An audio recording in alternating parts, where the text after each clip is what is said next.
Friends, मैं Sujit sir. कैसे हैं आप सभी? एक बार पुनः मैं क्लास 10th के चैप्टर पॉलिटिकल साइंस का पॉलिटिकल पार्टीज के थर्ड वीडियो में हूं।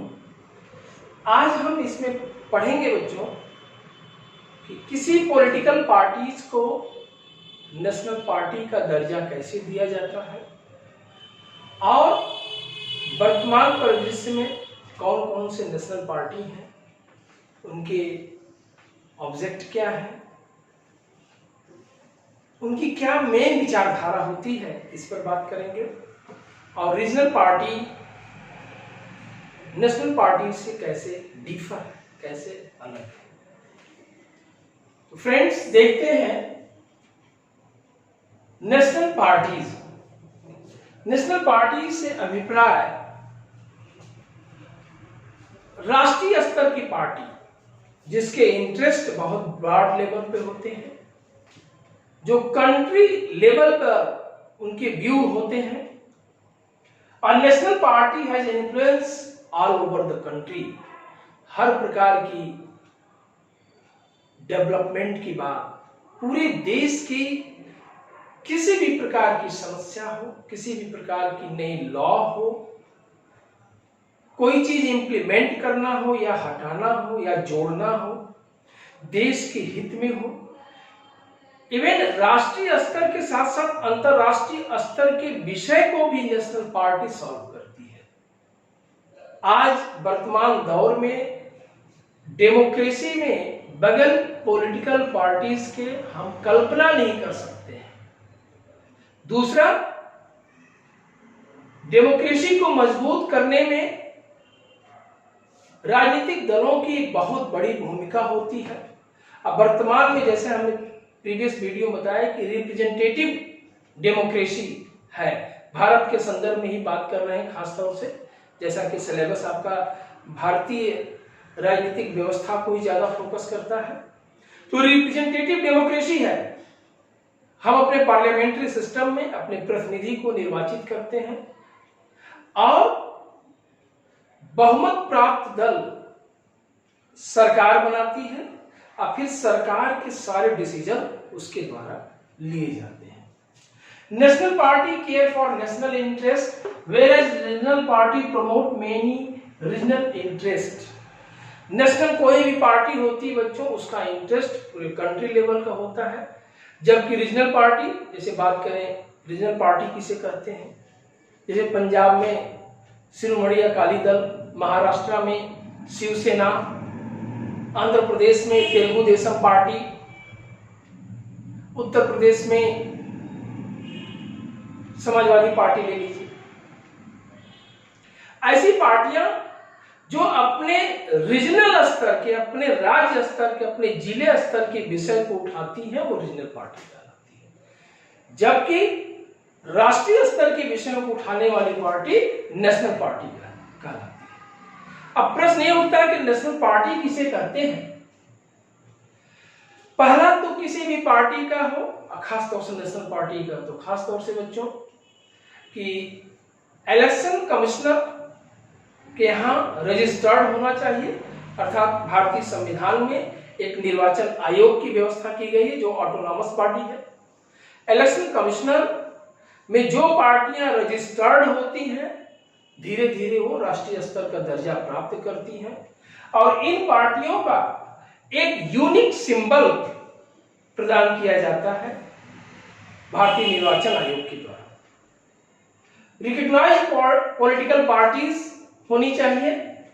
Criteria for recognise as a national party क्या हो, जैसे हम नेशनल पार्टी की बात करते हैं बीजेपी, जिसका यूनिक सिंबल होनी चाहिए, जिसका लोगो होता है कमल का फूल, चुनाव चिन्ह है उसका, चुनाव आयोग के द्वारा दी जाती है। भारतीय राष्ट्रीय कांग्रेस का आपको पता है पंजाब। इस प्रकार हर पार्टी का अपना एक यूनिक सिंबल होता है, अर्थात चुनाव चिन्ह होता है, जो निर्वाचन आयोग के द्वारा प्रदान की जाती है। दूसरी चीज देखते हैं कि जब भी लोकसभा का चुनाव होता है, कम से कम 6% की वोट वह पार्टी जीती हो या प्राप्त की हो। एक बार पुनः समझते हैं। एक नेशनल पार्टी का दर्जा प्राप्त करने के लिए लोकसभा के चुनाव में कम से कम 6% वोट अर्थात टोटल वोट का 6% वोट पाना अनिवार्य है तथा कम से कम लोकसभा की 4 सीटें वह पार्टी जीत ली हो, तब उसे नेशनल पार्टी का दर्जा प्रदान किया जाता है। इसके अतिरिक्त सपोज करिए अगर कोई पार्टी लोकसभा की 6% वोट नहीं प्राप्त कर पाती है तो एक दूसरा भी फार्मूला निर्वाचन आयोग के द्वारा गाइडलाइन से बना है कि 6% of vote in assembly election in 4 states, 4 राज्यों के चुनाव में किसी पार्टी को कम से कम टोटल पड़े वोट का 6% वोट मिलना चाहिए तथा लोकसभा के चुनाव में 4 सीटों का विनर होना चाहिए, मतलब 4 सीट पर उसकी जीत दर्ज हो कम से कम, तब ऐसे पार्टियों को नेशनल पार्टी का दर्जा प्राप्त किया जाता है। एक बार पुनः समझते हैं बच्चों, ध्यान से समझिएगा, ये बहुत महत्वपूर्ण है। एनटीएससी टाइप के क्वेश्चन भी पूछते हैं कि वह पार्टी नेशनल पार्टी का दर्जा प्राप्त करती है जो किसी लोकसभा के चुनाव में टोटल वोट का मिनिमम 6% वोट प्राप्त करती है या 4 राज्यों की विधानसभाओं के इलेक्शन में मिनिमम 6% का वोट प्राप्त करती, दोनों में से एक, चाहे लोकसभा के चुनाव में 6% या राज्य की विधानसभाओं के 4 राज्य की विधानसभाओं के चुनाव में 6% हो तथा 4 सीटें, मतलब win at least 4 seat in Lok Sabha election, कम से कम 4 सीट होनी चाहिए, उससे ज्यादा जीतनी हो। सपोज करिए कि लोकसभा के चुनाव में 100% का वोट पड़ा तो 6% किसी पार्टी को मिलना चाहिए और 4 सीट का विनर होना चाहिए, तब वो राष्ट्रीय पार्टी का दर्जा प्राप्त करेगा। या 4 राज्यों की विधानसभाओं के चुनाव में 100% के वोट पड़े, 6% का विनर हर राज्य से होना चाहिए, मतलब 4 राज्यों का, हर राज्य से मतलब तो 4 राज्यों की क्राइटेरिया लेके चलना हो, 2 में से एक, अब कम से कम 4 सीट पर जीत वह पार्टी दर्ज की हो तब वो नेशनल पार्टी का दर्जा प्राप्त करती है। अगर वह 4 सीटों से कम सीट जीतती है, 6% से कम वोट प्राप्त करती है तो वह रीजनल पार्टी कहलाती है।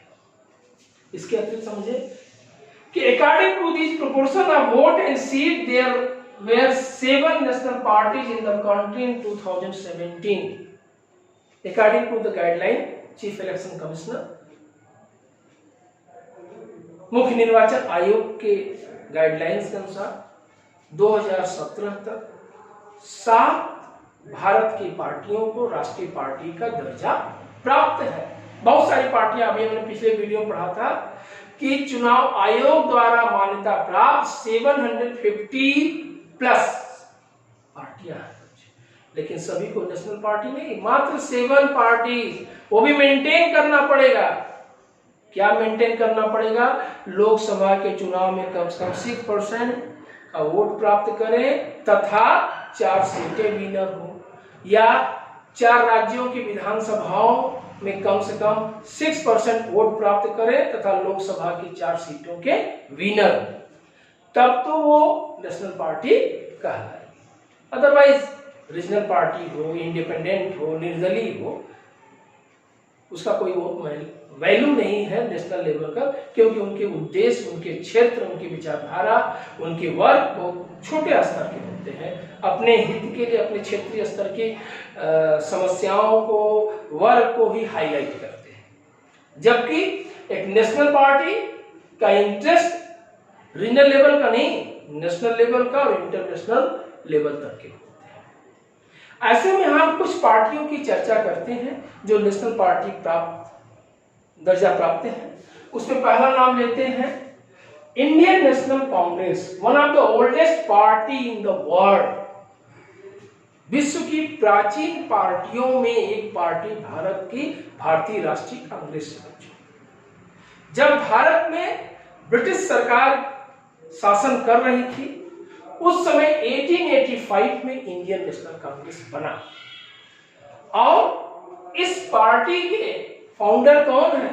एक अंग्रेज retired officer Allan Octavian Hume, जिसको शॉर्ट में AO ह्यूम कहते हैं। आफ्टर इंडिपेंडेंस हम बात करते हैं, under the leadership of Pandit Jawaharlal Nehru, the sought to be build a modern secular democratic republic in India। भारतीय राष्ट्रीय कांग्रेस ने अपनी विचारधारा को सेकुलर डेमोक्रेटिक कहा और कहा कि हम माइनॉरिटी का हित करना चाहते हैं, हम अपने यहां दलितों का विकास करना चाहते हैं, एक सेकुलर कंट्री बनाना चाहते हैं। ये इनकी विचारधारा थी। और लगभग भारतीय राजनीति में 4 दशकों से कुछ समय ज्यादा तक एक छत्र इंडियन नेशनल कांग्रेस पार्टी का शासन रहा है। लेकिन उसके अचीवमेंट को देख करके लगता है कि जो सेकुलर डेमोक्रेटिक पार्टी का नेचर पार्टी ने बताया, क्या वो अचीवमेंट हुआ? क्या उसकी पार्टी के लीडर वहां तक है? जैसा कि शुरुआती दौर में, वास्तव में शुरुआती दौर में इंडियन नेशनल कांग्रेस बहुत अच्छी थी, लेकिन बाद में दिशा और दशा दोनों से मतभ्रम हो गए। जनता के बीच में लोकप्रियता घटती गई, लेकिन आज भी नेशनल पार्टी का दर्जा प्राप्त है, अब प्रमुख विपक्षी दल के रूप में भी जानी जाती है, इसमें कोई दो राय नहीं। दूसरी पार्टी की बात करते हैं, भारतीय जनता पार्टी। भारतीय जनता पार्टी अर्थात बीजेपी, जिसका जन्म बच्चों 1980 में हुआ था। इसके प्रथम अध्यक्ष स्वर्गीय श्री अटल बिहारी वाजपेयी जी थे। बीजेपी को मानस पुत्र कहते हैं भारतीय जनसंघ का। भारतीय जनसंघ एक ऐसी पार्टी का नाम है बच्चों, revived Bharatiya Jana Sangh found by the Shyama Prasad Mukherjee in 1951। इसी भारतीय जनसंघ से अगर देखा जाए आगे चल करके 1967 के बाद भारतीय राजनीति में बहुत उठापटक होते हैं।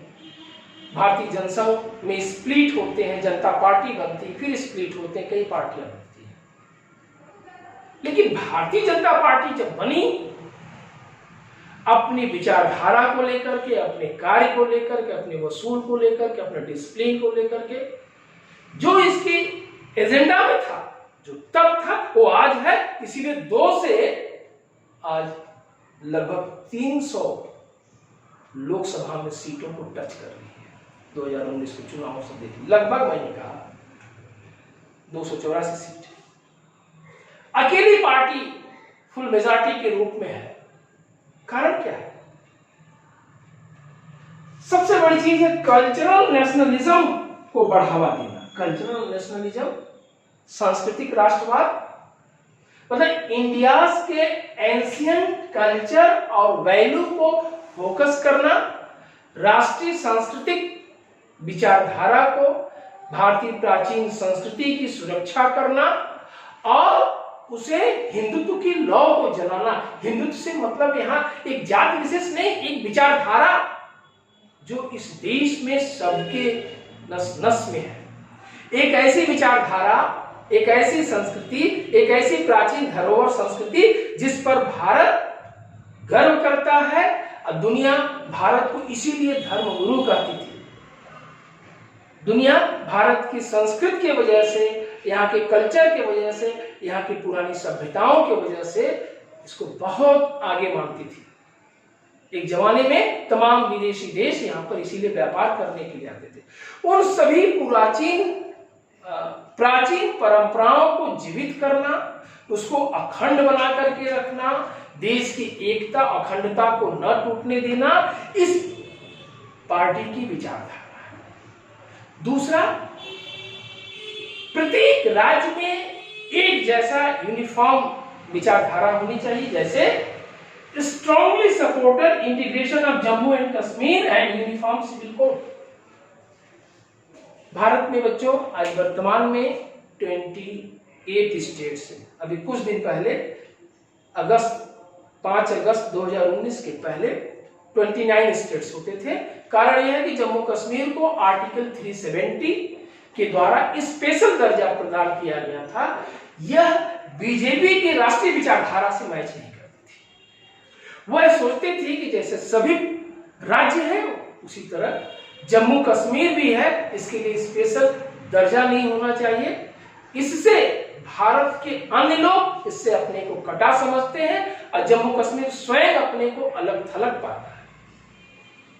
और जो भी इसके एजेंडे में था धीरे धीरे करके उसको स्वरूप देती गई और स्पेशल दर्जा प्राप्त जम्मू कश्मीर को जो आर्टिकल 370 से प्राप्त था उसको समाप्त कर दिया।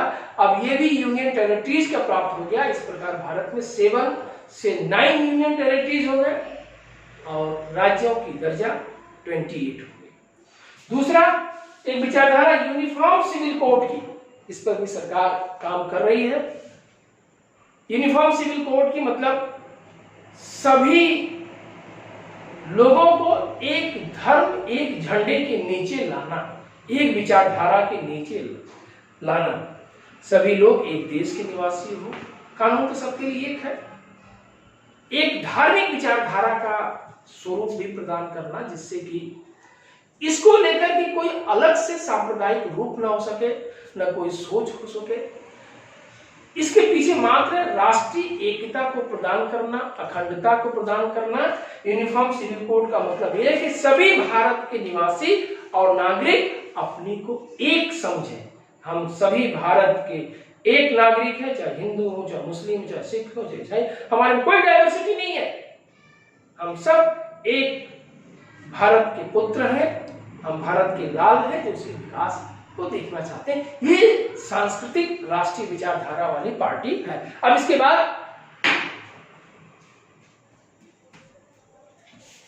दूसरी पार्टी बहुत सारे हैं। नेशनल पार्टी दो मुख्य रूप से बीजेपी और कांग्रेस है। इसके अतिरिक्त तीसरी नेशनल पार्टी प्राप्त दर्जा है बच्चों all India Trinamool Congress AITC, जिसका जन्म 1998 में ममता बनर्जी के द्वारा हुआ। यह पार्टी वर्तमान में वेस्ट बंगाल में सरकार इसकी है। लगातार 2011 से वहां गवर्नमेंट है और 2014 की सीट में 2014 के इलेक्शन में लोकसभा में 34 सीट जीती। टोटल वोट के परसेंटेज कम रहे, लेकिन 34 सीट जीतने की वजह से नेशनल पार्टी का दर्जा प्राप्त है। इसके अतिरिक्त इसके अतिरिक्त और भी पार्टियां हैं, जैसे communist party of India. Communist party of India जिसका जन्म 1925 में हुआ और जब CPI 1925 में बनी